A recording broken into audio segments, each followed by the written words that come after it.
What's up mga kaguro at mga mag-aaral? Ako muli ang inyong online teacher, Sir Franco, para sa panibagong aralin sa pag-aaral ng kasaysayan at lipunang Pilipino. Ngayon ay sisimulan natin ang isang napakahalagang bahagi ng ating pag-aaral, ang 17 Sustainable Development Goals o SDGs ng United Nations. Ito ang nagsisilbing global blueprint para tugunan ang mga pinakamalalaking suliranin sa mundo tulad ng kahirapan, kagutuman, climate change at kawalan ng oportunidad. At syempre, bilang Pilipino, mahalagang malaman natin kung paano ito naaplika sa konteksto ng ating bansa. Para sa mga bago lamang sa aking YouTube channel, ako ay isang senior high school teacher na gumagawa ng mga simpleng slide presentation at video discussion para sa mga bagong subjects sa senior high school. Para sa mga gustong mag-avail ng mga simpleng PowerPoint ito, mangyari mag-comment lamang sa video na ito para kayo ay aking assist. Layunin ng aralin ito na bigyan kayo ng malinaw at praktikal na pag-unawa tungkol sa 17 SDGs. Hindi lamang ito listahan ng mga layunin. Ito ay konkretong hakbang para mapabuti ang buhay ng lahat, mula global hanggang local communities. Sa huli, inaasahan kong makabuo kayo ng sariling proyekto o campaign na nakabatay sa alinman sa 17 goals. Ano nga ba ang SDGs? Noong 2015, nagtipon ang mga bansa sa United Nations para magtakda ng 17 layunin na kailangang makamit bago sumapit ang 2030. Ang SDGs ay hindi lang para sa mayayamang bansa. Para ito sa ating lahat at malaking bahagi nito ay kung paano natin mapapaganda ang buhay ng ordinaryong mamamayan. Ang ganda nito kasi holistic, may layunin para sa tao, para sa kalikasan, ekonomiya, kapayapaan at pakikipagtulungan. Paano ito naman nakakapekto sa Pilipinas? Kung titingnan natin ang Pilipinas, malaki ang pakinabang natin sa SDGs. Mataas pa rin ang antas ng kahirapan, marami pa ring suliranin sa pagkain, trabaho, edukasyon at kalusugan. Idagdag pa ang natural disasters. Kaya naman ang SDGs ay hindi lang international agenda. Kailangan natin ito bilang bansa. Simulan na natin ang SDG Number 1 ay tungkol sa pagwakasan ng kahirapan o no poverty. Hindi lang ito tungkol sa pera kundi sa access sa oportunidad, edukasyon, trabaho at serbisyong panlipunan. Sa Pilipinas, milyon pa rin ang nasa poverty line, kaya mahalaga ang livelihood programs, cash assistance at community-based na proyekto na nag-aangat sa kabuhayan ng mga tao. SDG 2 naman ay tungkol sa pagkakaroon ng sapat at masustansyang pagkain para sa lahat. Sa Pilipinas, isa sa pinakakritikal ang presyuhan ng pagkain na taon-taong tumataas. Marami ring batang kulang sa nutrisyon kaya malaking bagay ang sustainable farming, community gardens at mas abot kayang pagkain sa merkado. Ang SDG 3 ay tungkol sa mabuting kalusugan, hindi lang pisikal, pati mental health. Sa Pilipinas, ramdam na ramdam natin ang kakulangan sa ospital, nurses at medical services. Kaya kailangan ng mas malaking or mas malakas na health programs, lifestyle awareness at suporta sa mental health at well-being ng ating mga kabataan.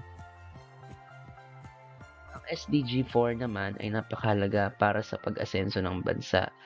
It is about the kalidad na edukasyon or quality education.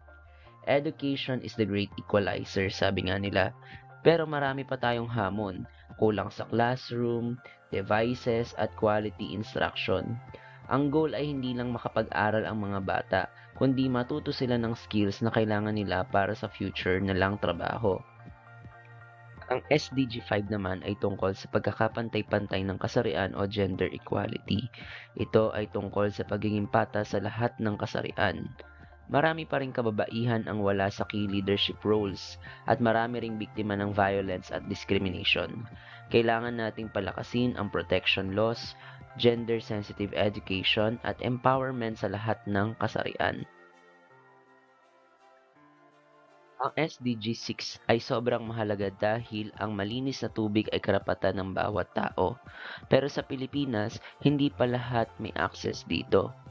May lugar na may water interruption halos araw-araw at may mga probinsya na kontaminado ang water sources. Kaya kailangan nating palakasin ang water systems, sewage treatment at hygiene education.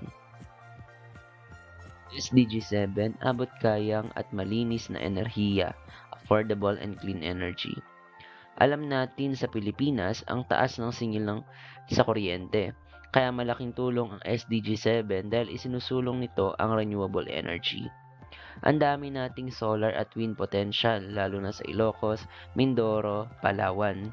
Hindi lang ito mura, mas eco-friendly pa. Ang SDG 8 ay para sa pagkakaroon ng makataong trabaho o decent work and economic growth. Hindi sapat na may trabaho, dapat decent. May tamang sahod at may proteksyon ang mga manggagawa. Sa Pilipinas, marami ang underemployed, maraming contractual, at marami ring napipilitang maging OFW dahil walang oportunidad dito sa ating bansa. SDG 9, Industry, Innovation, and Infrastructure. Kung gusto nating umasenso bilang bansa, kailangan natin ng matatag na industriya at infrastruktura. Mabagal pa rin ang internet sa maraming lugar at kulang ang mga modernong pasilidad. Ang maganda, gumaganda na ang expressways, airports at digital systems, pero mahaba-haba pa ang ating lalakbayin. SDG 10, Reduced Inequalities. Sa Pilipinas, ramdam natin ang inequality. Minsan nasa isang bayan ka lang pero ibang-iba ang kalidad ng buhay ng may kaya at walang kaya. May mga grupo rin gaya ng PWDs at indigenous peoples na madalas hindi nabibigyan ng sapat na oportunidad. Ang SDG 10 ay tungkol sa pagsigurong walang naiiwan. SDG 11, Sustainable Cities and Communities. Sa Pilipinas, karamihan ng problemang panglungsod ay konektado sa poor planning, sobrang traffic, baha at informal settlements. Ang SDG 11 ay nagsusulong ng maayos na pabahay, mas ligtas na komunidad, at disaster-ready barangays. Importante ito dahil tayo ay disaster-prone country. SDG 12, Responsible Consumption and Production. SDG 12 is about being responsible consumers and producers. Sa Pilipinas, grabe ang plastic waste problem. Isa tayo sa top contributors ng plastic pollution sa oceans. Kaya mahalagang isulong ang recycling, waste segregation at support sa green businesses. Isa ang Pilipinas sa mga bansang pinakaapektado ng climate change. Dahil archipelago tayo, vulnerable tayo sa storm surge, sea level rise, at kawalan ng biodiversity. Kaya SDG 13 pushes for climate awareness, carbon reduction, clean transportation, at disaster preparedness. SDG 14, Life Below Water. Napakayaman ng karagatan ng Pilipinas pero mabilis itong nasisira. Marami ng coral reef at bleached dahil sa init ng tubig. May mga lugar ding overfished at sobrang dami ng plastic. Kaya SDG 14 ay tungkol sa pangalaga sa ating dagat dahil dito nakadepende ang pagkain at kabuhayan ng maraming Pilipino. SDG 15, Life on Land. Ang Pilipinas ay isa sa mga biodiversity hotspot sa mundo, pero marami sa ating hayop at halaman ang endangered dahil sa illegal logging at land conversion. SDG 15 promotes reforestation, wildlife protection at pangangalaga sa mga bundok at kagubatan tulad ng Sierra Madre, ang natural shield natin laban sa bagyo. SDG 16 focus on peace, justice, and strong institutions. Para umunlad ang bansa, kailangan natin ng matatag na institusyon, walang korupsyon, transparent at may tiwala ang mamamayan. Sa Pilipinas, malaking hamon pa rin ang justice system, human rights issues, at kawalan ng tiwala sa mga ahensya. Kaya mahalaga ang advocacy para sa kapayapaan at integridad. SDG 17, Partnerships for the Goals. Walang SDG ang kayang makamit ng mag-isa. SDG 17 reminds us that collaboration is the heart of sustainable development. Sa Pilipinas, nakikita natin ito sa community partnerships, NGOs, private sector involvement at school-based projects na sumusuporta sa SDG campaigns. At yan nga ang mga SDG or Sustainable Development Goals ng United Nations. Ngayon, tumungo na tayo sa mga gawain, sagutin ang mga sumusunod ng mga tanong para sa ating pagninilay.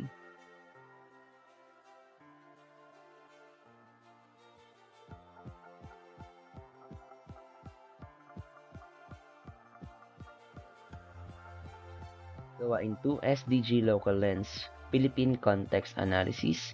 Sa gawain ito, i-apply natin ang SDG sa totoong buhay na nangyayari dito sa ating bansa.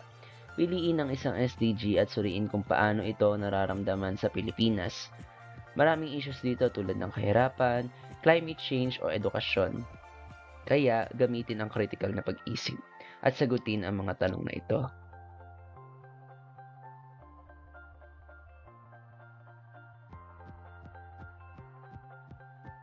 Gawain 3, larawan ng pag-unlad ng bansa. Sa poster making na ito, dapat maipakita kung paano ang mga pangyayaring makasaysayan ay nag-abang sa pag-uunlad ng lipunan, kaunlaran ng edukasyon, katarungan at pangangalaga sa kalikasan na siyang layunin ng SDGs.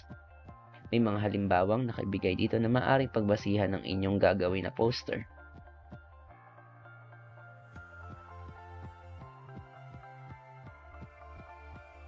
Gawain 4, mini action plan. Ang layunin ng gawain ito at ng araling ito ay hindi lang maunawaan ang SDGs kundi maisabuhay. Kaya bubuo kayo ng maliit na action plan. Dapat achievable at realistic, school-based, barangay-based, or home-based. Umako na tayo sa pagtataya, sagutin ang mga sumusunod na tanong. Number 1, ano ang pangunahing layunin ng SDGs? B. Itaguyod ang pandaigdigang kaunlaran. 2. Ano ang focus ng SDG 3? C. Mabuting kalusugan. Alin ang halimbawa ng SDG 12? B. Waste segregation at recycling. Ano ang pangunahing layunin ng SDG 4? B. Dekalidad na edukasyon. Number 5, ano ang ugnayan ng SDG 13 at SDG 14? B. Parehong nakatuon sa kalikasan. Isa muling pagninilay, magandang pagkakataon ito para pagnilayan kung paano mo personal na maisasabuhay ang SDGs. Hindi kailangan malaki. Ang maliit na aksyon, araw-araw ay may malaking ambag sa mundo. Sa pagtatapos ng aralin ito, tandaan natin, ang kaunlaran ay hindi lamang layunin, ito ay responsibilidad natin.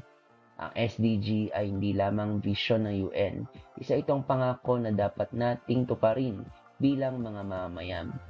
Magsimula sarili sa maliit na aksyon at sa malikhaing pakikilahok, dahil ang likas kayang pag-unlad ay nagmumula sa bawat isa sa atin. Kaya isulong natin ang 17 SDGs. Maraming salamat sa bumuo ng aralin kung saan binase ang ilang bahagi ng video lesson na ito. Muli, ako ang inyong online teacher, Sir Franco, para sa PKLP discussion video. Maraming salamat sa inyong panonood.